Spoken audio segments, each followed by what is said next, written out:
সকালবেলা উঠেই মিমির দাদুর অভ্যাস হচ্ছে 1 কাপ চা খাওয়া আর তারপরে খবরের কাগজটা নিয়ে পড়া।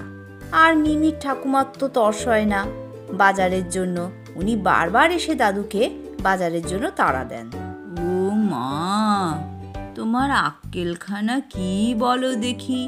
সেই 1 কাপ চা নিয়ে খবর কাগজখানা যে ধরেছ, বলি কাগজখানা যে মুখস্থ হয়ে গেল গো।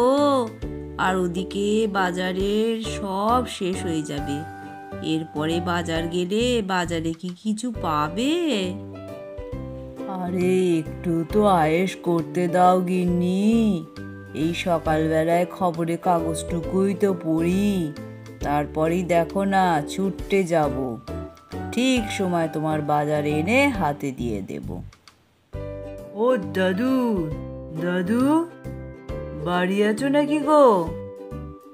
কি রে বুবাই, ঘরের ভেতরে আয়। আরে দাদু, তুমি এখনো বাজার যাওনি? আজকে বাজারে যে পদ্মার বড় বড় ইলিশ উঠেছে গো, তাই তোমাকে খবরটা দিতে এলাম। এই দেখ না রে, তোদের দাদুকে ঠেলে বাজার পাঠানোই আমার সকালবেলা একটা কাজ।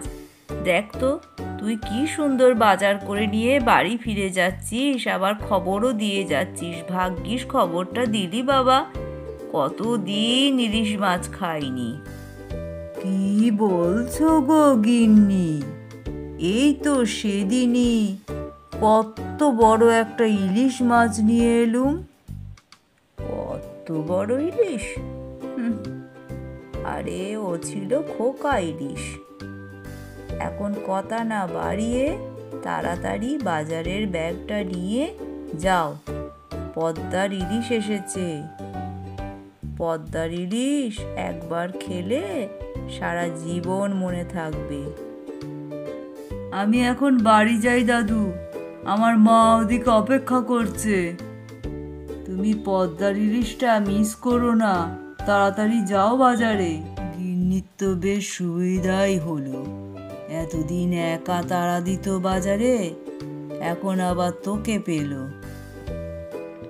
তুমি আর সময় নষ্ট করো না, পদ্মার ইলিশ যদি আজকে বাড়িতে না আনো না, তোমায় আমি আজকে বাড়ি ঢুকতে দেব না। আমি এক্ষুনি বাজার যাচ্ছি গিন্নি, আর তোমার পছন্দের মাছ এনে তবে বাড়ি ঢুকবো। ও গিন্নি, কোথায় গেলে? এসো এসো। কি ব্যাপার, বাজার করে ফিরেই এত হাঁক ডাক? আরে দেখো দেখো, তোমার পছন্দের মাছ এনেছি। মাছটা দেখে তো মোটামুটি ভালো লাগছে, তবে এটা খেয়ে তবে তোমাকে সার্টিফিকেট দেব। বেশ, তাই দিও।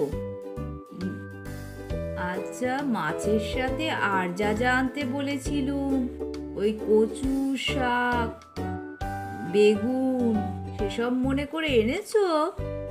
আরে হ্যাঁ গো গিন্নি, তোমার কথা কি আমি কোনোদিনও ভুলতে পারি? সব গুছিয়ে গুছিয়ে এনেছি, নাও। এখন বাজারের ব্যাগ ধরে তুমি রান্নাঘরে যাও। ও ঠাম্মি, ও ঠাম্মি, কি মাছ ভাজছো গো? কি ভালো গন্ধ। সত্যি মাসিমা, খুব সুন্দর গন্ধ বেরিয়েছে।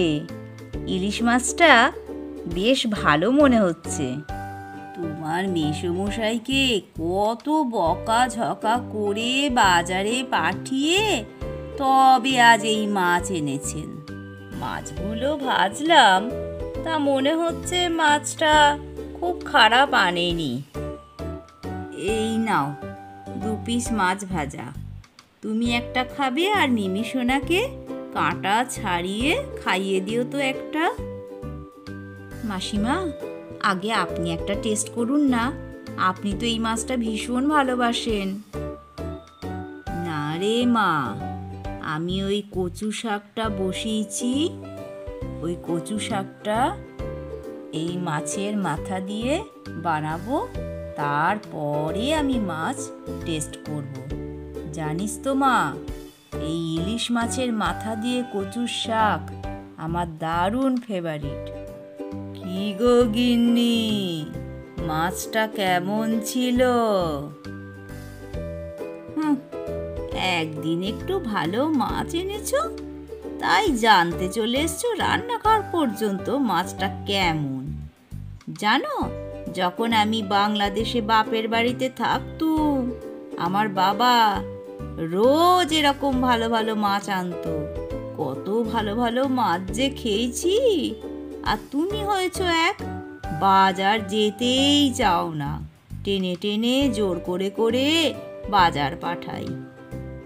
মাসিমার মেসোমশাইয়ের এমন মজার মজার ঝগড়া আমাদের সংসারে চলতেই থাকে। কিন্তু ইলিশ মাছটার যা গন্ধ বেরিয়েছে না, আর বেশিক্ষণ লোভ সামলাতে পারছি না গো, এবার খেতে বসতে হবে। আর ও হ্যাঁ, আমাদের এই ভিডিওটা ভালো লাগলে লাইক কমেন্ট শেয়ার করো আর সাবস্ক্রাইব করতে ভুলো না। আজকে টাটা।